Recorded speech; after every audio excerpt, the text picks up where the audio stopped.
Thank you very much, dear President, distinguished colleagues and guests. First of all, I would like to say that this is with great emotion that I am here in Moscow, in the dramatic context that our European continent is experiencing today. By my presence, I am testifying to the constancy and solidity of my conviction, which I have been asserting in favor of a multipolar world for 25 years now. In March 2014, while I was in the middle of the campaign for the European elections, I went to Crimea to observe the referendum and the future of the province. I was told at the time in France, including in my political camp, that it was unwise. I replied that one of the few things that will give me some self-esteem at the end of my life will be to have been ahead of history, even if it was not understood at the time. Today, to those who tell me that it was imprudent to come to Moscow, I say the same thing. History will prove that the women and men of goodwill are right to refuse the fatality of the war between Russia and Europe.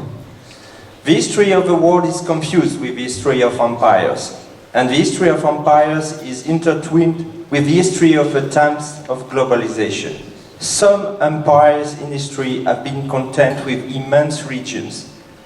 The Chinese Empire had only one ambition: to secure its border against the regular incursions of nomadic barbarians who came to devastate Chinese civilization.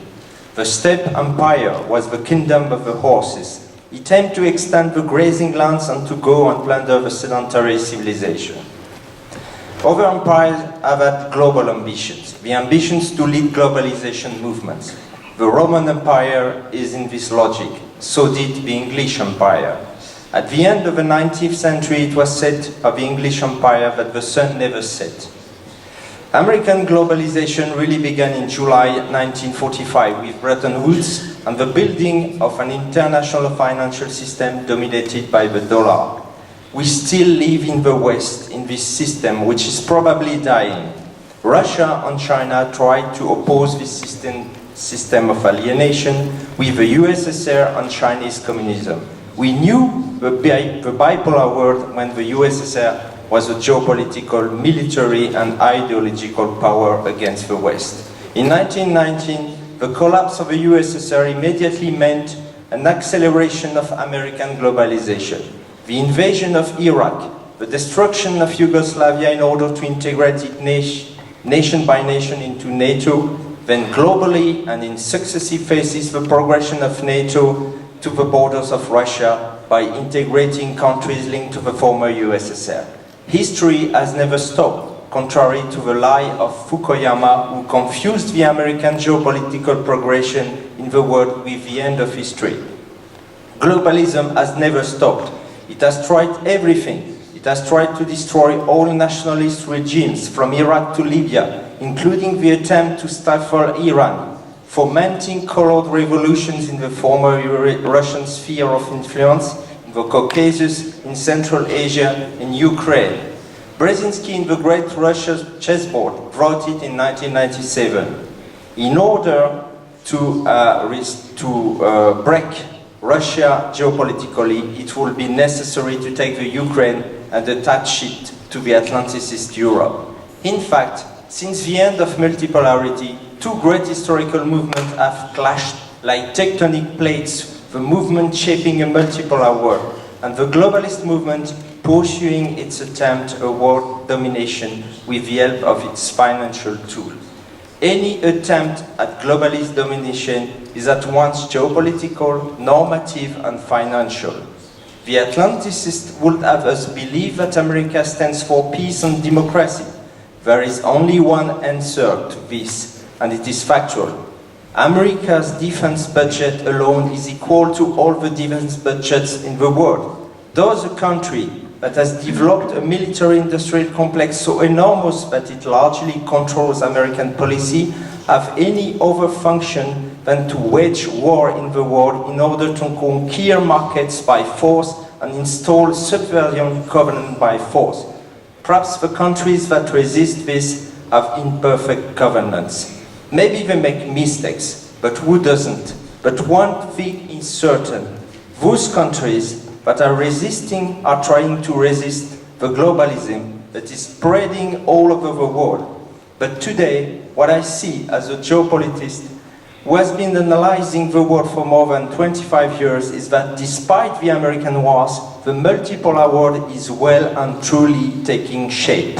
We have multipolar powers: Russia, China, India, Turkey, Saudi Arabia, the United Arab Emirates, Qatar, Brazil, and many others who are asserting increasingly independent and multipolar policy and who refuse to be subservient to any other power. We can also see that in Africa, where many countries want to leave the tutelage of a former colonial power and diversify their foreign policy and economic relation. There is a great movement of de-dollarization of the world economy in which I believe very much and which for me is based on the necessary cooperation between three great powers, Russia, China and India, which is essential and which we must not forget in this multipolarity.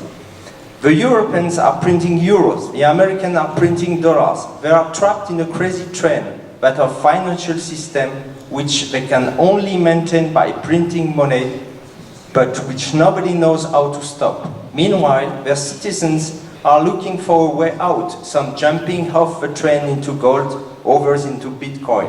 But all lucid Europeans know that American globalization is in its death throes. And it is always in the great changes in the balance of power that the declining power becomes dangerous. It is tempted to use its military potential, its networks of influence, its intelligence to damage its adversaries, to destabilize, to create conflicts like the one in Ukraine. We are in the process of experiencing the difficult transition from American globalism to multipolarity. It is obvious that globalism does not accept this, and the risk is that the wars it provokes do not degenerate into a global nuclear conflict. We are therefore in a critical stage. Let us never forget that because it was the only one with the atomic bomb, the United States did not hesitate to send 2 atomic bombs to Japan. To this day, America is the only power to have broken the taboo and the use of nuclear power.